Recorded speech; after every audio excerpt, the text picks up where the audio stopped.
On dit que l'amour rend aveugle. On ne dit jamais que parfois, on le bande volontairement. J'ai 87 ans. Mes mains tremblent quand je tiens ma tasse de café. Ma voix se brise quand je parle trop longtemps. Mais ma mémoire est aussi vive que le jour où j'ai eu 25 ans et que j'ai rencontré Henri dans ce petit café de Montmartre. Vous savez, celui-là, où les touristes vont maintenant, pour prendre leur croissant en photo. À l'époque, c'était juste le nôtre. Juste un endroit où le café était fort et les conversations plus animées. Henri avait ses yeux bleus comme la Méditerranée en été. Il me regardait par-dessus cette petite table, de la vapeur s'élevant de sa tasse, et prononçait les mots qui résonneraient dans mon cœur pendant 62 ans. Ma chérie, tu es ma seule et unique. Seule et unique. J'ai porté ces mots comme une prière. À travers les années où nous n'avons pas pu nous marier à cause de son passé compliqué. À travers les décennies où les voisins chuchotaient à propos de la vieille femme vivant dans le péché. À travers ces moments de silence où je me demandais pourquoi nous avions attendu si longtemps pour quelque chose qui semblait si juste. L'année dernière, alors que le cancer rendait sa respiration haletante et ses pas incertains, Henri m'a finalement demandé en mariage. Comme il se doit. Avec une bague plus chère que notre premier mois de loyer, avec des témoins qui versaient des larmes de joie, avec des vœux qui donnaient l'impression d'un retour à la maison après une vie d'errance. Ma chérie, a-t-il murmuré le jour de notre mariage, la voix rauque mais déterminée. Maintenant, tout le monde sait. Tu es mon unique. 4 mois plus tard, il est mort dans son sommeil. Paisible, ont-ils dit. Comme s'il avait simplement décidé qu'il était temps de partir. Je croyais tout savoir sur le deuil. Sa façon de s'enfoncer dans votre poitrine comme une pierre. Sa façon de transformer des objets ordinaires, ses lunettes de lecture, son pull préféré, en relique d'un autre monde. Sa façon de transformer votre maison en musée de souvenirs. Mais j'ignorais l'archéologie de la perte. Comment il faut fouiller dans une vie pour comprendre ce qui vous reste. Sa valise est restée dans notre placard pendant 3 semaines après les funérailles. Cuir marron, usé par des décennies de voyages. Je m'étais toujours interrogé sur les voyages qu'il avait faits avant notre rencontre. Affaires, disait-il. Obligation familiale. Le passé, le rattraper. J'aurais dû me poser des questions plus sérieusement. La valise était plus lourde que prévu. Remplie de papiers, de documents, de photos. Des choses qui n'appartenaient pas à l'Henri que je connaissais.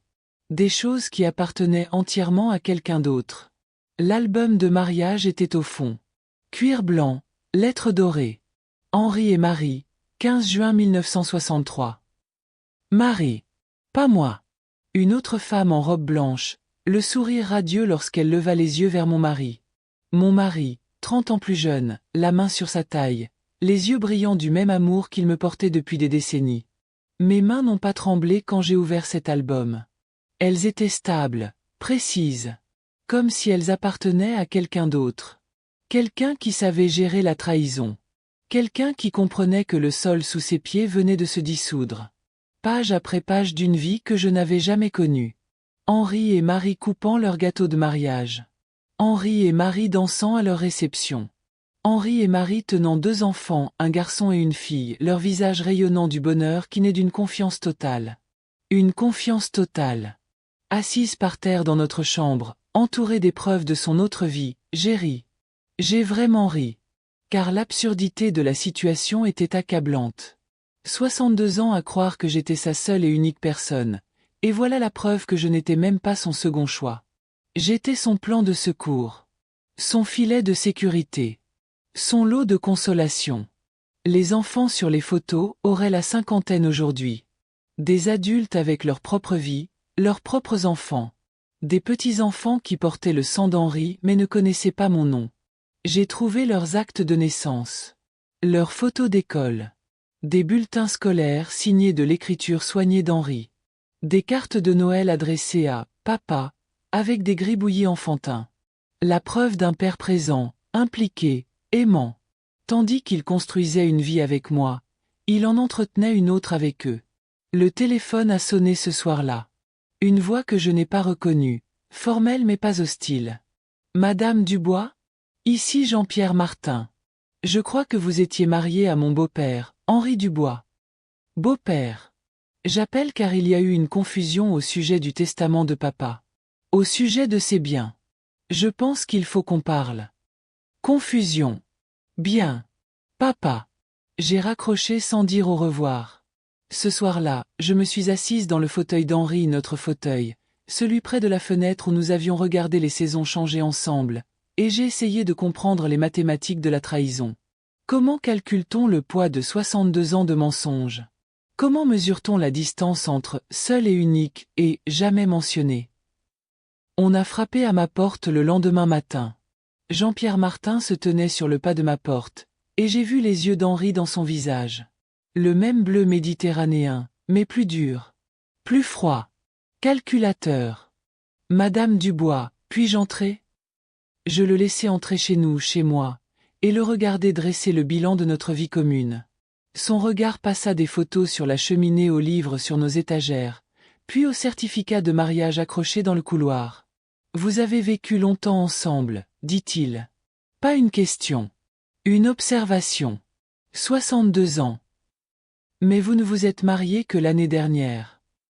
Oui. Papa n'a jamais parlé de vous. Pas une seule fois, depuis toutes ces années où nous le connaissons. Ces mots me firent l'effet d'un coup de poing. Pas une seule fois. Depuis toutes ces années. Il nous rendait visite tous les mois, continua Jean-Pierre. Il apportait des cadeaux aux petits-enfants. Il aidait aux frais de scolarité. Il organisait des dîners de famille tous les dimanches après la mort de maman. C'était un bon père. Un bon grand-père. Mais il ne m'a jamais parlé de vous. Je versai du thé avec des mains qui avaient appris la stabilité par nécessité. Je lui offris des biscuits dans la boîte qu'Henri m'avait rapportée de son dernier voyage chez sa sœur malade. Sauf que maintenant, je savais qu'il n'y avait pas de sœur malade. Il n'y avait que sa vraie famille. Sa première famille. Sa seule famille. Le testament est problématique, dit Jean-Pierre en acceptant le thé, mais pas les biscuits. Papa t'a tout laissé. La maison, les économies, les placements. Tout. Mais nous avons des droits légaux. En tant qu'enfants, nous avons des droits de succession en vertu du droit français. Droits légaux. Droits de succession. En vertu du droit français. Il n'a jamais divorcé de ta mère. Non. Maman est décédée en 1998. Papa était dévasté. C'est à ce moment-là qu'il a commencé à passer plus de temps loin de chez lui. En voyage, dit-il. Il a dû gérer son deuil. Nous avons compris. L'année où Henri était devenu plus attentif, plus présent dans notre relation. L'année où il avait commencé à parler d'avenir, à officialiser les choses un jour. L'année où il avait commencé à m'appeler sa seule et unique personne avec une urgence nouvelle. L'année où sa femme est décédée, et où il avait eu besoin d'une remplaçante. « Que veux-tu de moi ?» demandai-je. La maison a été achetée avec l'argent gagné pendant le mariage de papa et maman. Les investissements ont été faits avec des fonds communs. Légalement, la moitié de tout appartient à la famille. À nous. À ses parents par le sang. Parents par le sang. Et si je refuse? Alors, on se verra au tribunal. Madame Dubois, sauf votre respect, vous avez 87 ans. Les procès peuvent durer des années. Ils peuvent être coûteux. Stressants. Il serait peut-être préférable de régler cela à l'amiable. À l'amiable. J'ai raccompagné Jean-Pierre jusqu'à la porte, lui ai serré la main, lui ai promis d'étudier sa proposition. Puis j'ai verrouillé la porte, tiré les rideaux et me suis assise dans l'obscurité de mon salon, le salon d'Henri, notre salon, la pièce où nous avions partagé 62 ans de conversation sur tout et rien. Tout et rien. Parce que ce qui était tout pour moi n'était rien pour lui. Ce qui était toute ma vie était son secret. Ce qui était mon histoire d'amour était son mensonge élaboré. Mais voici ce que Jean-Pierre Martin ne comprenait pas chez les femmes de 87 ans qui ont passé 62 ans à être le secret de quelqu'un. On apprend des choses. On développe des compétences. On devient très, très doué pour survivre. J'avais survécu à la honte de vivre dans le péché quand mes voisins murmuraient. J'avais survécu à la solitude de ne jamais avoir été présenté à sa famille. J'avais survécu à ces étranges fêtes où Henri disparaissait pendant des jours, revenant avec des cadeaux mais sans explication. J'avais survécu parce que je m'étais convaincu que l'amour suffisait. que son attention, son affection, sa présence dans ma vie compensaient suffisamment tous les vides, toutes les questions, tous les silences. Mais l'amour ne suffisait pas. L'amour n'avait jamais été suffisant. L'amour avait été le mensonge que je m'étais raconté pour rendre la vérité supportable. La vérité était qu'Henri Dubois s'était servi de moi. Pendant 62 ans, il m'avait utilisé comme son échappatoire, son fantasme, son refuge face aux responsabilités de sa vie réelle. Quand sa femme avait besoin de lui, il revenait la voir. Quand ses enfants avaient besoin de lui, il était leur père. Quand ses petits-enfants avaient besoin de lui, il était leur grand-père. Et quand il avait besoin d'autre chose, d'aventure, de romance, du frisson d'une vie sans conséquence, il venait à moi. J'étais ses vacances loin de la réalité. Son week-end loin de ses responsabilités. Son indulgence secrète. Son seul et unique secret. Mais les secrets ont du pouvoir. Et j'avais gardé son secret pendant 62 ans sans même le savoir. Le lendemain matin, j'ai appelé un avocat. Pas n'importe lequel. Le meilleur avocat de Paris. Le genre d'avocat qui facture à l'heure ce que la plupart des gens gagnent en une semaine. Le genre d'avocat spécialisé dans les litiges successoraux et qui n'a jamais perdu un seul procès. Madame Dubois, dit-elle d'une voix claire et professionnelle. J'ai examiné votre dossier. C'est complexe, mais pas impossible. Le fait que vous ayez été marié, même brièvement, vous donne un statut juridique. Le fait que vous ayez vécu ensemble pendant des décennies établit les protections de la common law. Le fait qu'il vous ait tout légué dans son testament démontre une intention claire. Intention claire. Mais ils ont raison sur un point. Cela pourrait prendre des années. Et ce sera coûteux. Et ce sera public. Très public. C'est ça que tu veux? Que voulais-je? Je voulais récupérer 62 ans de ma vie. Je voulais que la vérité soit différente. Je voulais être l'unique de quelqu'un plutôt que son secret le mieux gardé. Mais vouloir et obtenir sont deux choses différentes. Et à 87 ans, on apprend à se concentrer sur ce qu'on peut contrôler. Je veux me battre, dis-je. Tant mieux. Parce que, Madame Dubois, avec tout le respect que je vous dois, vous n'avez rien à perdre et tout à gagner. Et les hommes comme Henri Dubois, des hommes qui mènent une double vie, des hommes qui font des promesses qu'ils n'avaient jamais eu l'intention de tenir, comptent sur les femmes comme vous pour rester discrètes. Restez reconnaissante. Restez discrète. Restez discrète. La première chose que nous allons faire, c'est enquêter sur ses finances. S'il a fait vivre 2 foyers pendant 62 ans, il y a des documents. Relevés bancaires. Relevés de carte de crédit. Déclaration d'impôt. Et Madame Dubois, si nous trouvons des preuves qu'il cachait délibérément des biens, trompant délibérément les 2 familles, le tribunal verra son comportement d'un très mauvais œil. Preuve. Tromper. Mauvais œil. La deuxième chose que nous allons faire est de documenter votre relation. 62 ans de vie commune laissent des traces. Témoins. Photographie. Lettres. Reçus. Preuve que vous n'étiez pas seulement sa maîtresse, vous étiez sa partenaire. Sa compagne. Sa seconde épouse en tout sauf le nom. Seconde épouse en tout sauf le nom. Et la troisième chose que nous allons faire est de rendre cela public. Très public. Parce que Madame Dubois, la seule arme qu'ils ont contre vous est la honte. Et la honte ne fonctionne que lorsqu'elle est secrète. Lorsqu'elle est cachée. Quand c'est quelque chose qu'on porte seul. La honte ne fonctionne que lorsqu'elle est secrète. L'enquête a duré 6 mois. 6 mois d'avocats, de comptables et de détectives privés ont décortiqué la double vie soigneusement construite d'Henri. 6 mois pour découvrir que l'homme que j'avais aimé pendant 62 ans était plus étrange que je ne l'aurais imaginé. Il avait été riche. Pas seulement à l'aise, mais riche. Des propriétés dans 3 villes différentes. Des comptes d'investissement valant des millions. Une assurance vie qui aurait pu subvenir aux besoins d'un petit pays. Et il avait été prudent. Méthodique. Chaque mois, il transférait de l'argent de ses comptes joints avec Marie vers des comptes séparés qu'il était le seul à contrôler.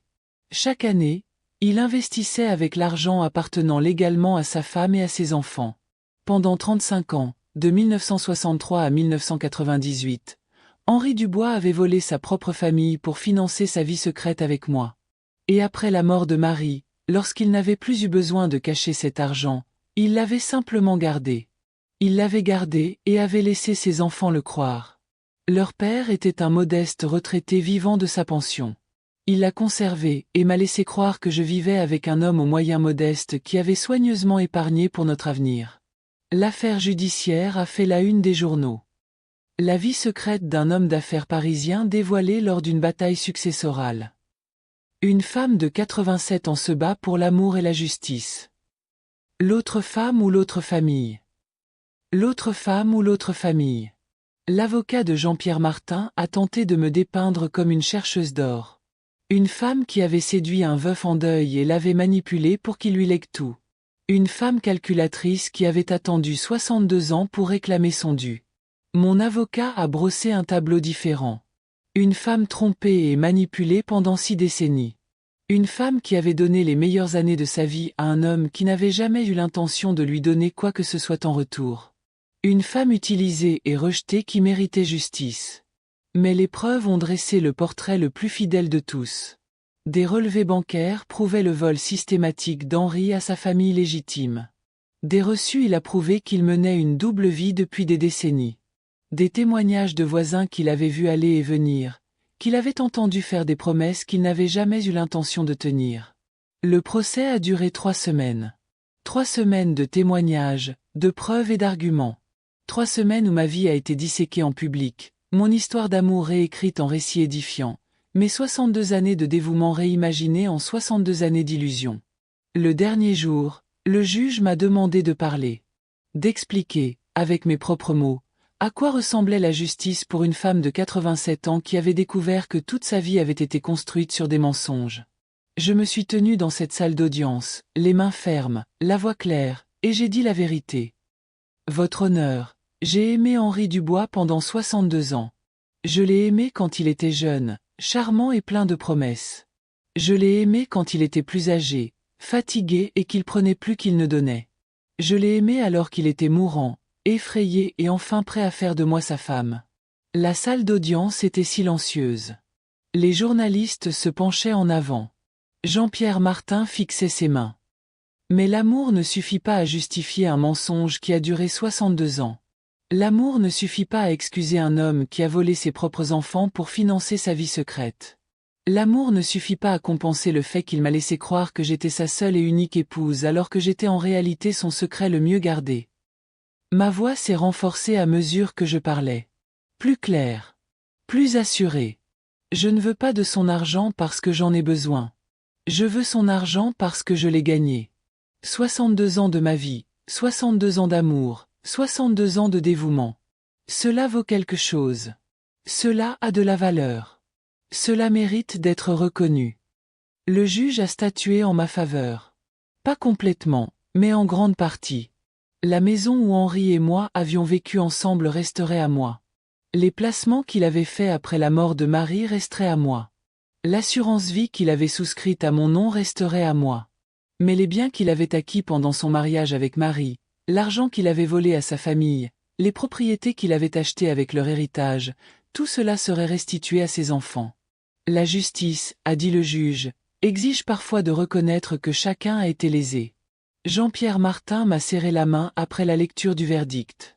Son regard était plus doux qu'il ne l'avait été le premier jour dans mon salon, moins calculateur, plus humain. « Madame Dubois, dit-il. Je vous dois des excuses. Ce que papa vous a fait, ce n'était pas bien. Ce n'était pas juste.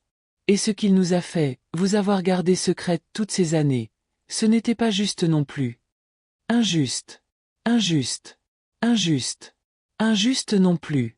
Nous sommes toutes victimes de ces mensonges, dis-je. Nous toutes. Vous, votre sœur, vos enfants et moi. Nous avons tout aimé un homme qui ne savait pas nous aimer sincèrement. Ce soir-là, je me suis assise dans mon salon maintenant, légalement et officiellement, et j'ai regardé les photos qu'Henri avait cachées si longtemps. Des photos de lui avec Marie, avec ses enfants, avec ses petits-enfants. Des photos d'une vie réelle, pleine et compliquée. Des photos d'un homme qui avait été le père, le mari, le grand-père de quelqu'un. Quelqu'un qui avait été aimé, dont des gens avaient eu besoin et qui leur avait manqué, sans jamais savoir que j'existais. Et lentement, prudemment, j'ai commencé à comprendre qu'Henri Dubois n'était pas mauvais. Il avait été faible. Il avait été égoïste. Il avait eu peur. Il avait été un homme qui avait tout voulu et n'avait pas eu le courage de choisir quoi que ce soit. Il avait voulu la sécurité du mariage et l'excitation d'une liaison. Il avait voulu le confort de la famille et la liberté du célibat. Il avait voulu la respectabilité d'une vie conventionnelle et la passion d'une histoire d'amour secrète. Il avait tout voulu, et il avait tout pris, et il n'avait jamais calculé le prix à payer pour qui que ce soit d'autre. Mais comprendre n'est pas la même chose que pardonner. Et pardonner n'est pas la même chose qu'oublier. J'ai gardé les photos de son autre famille.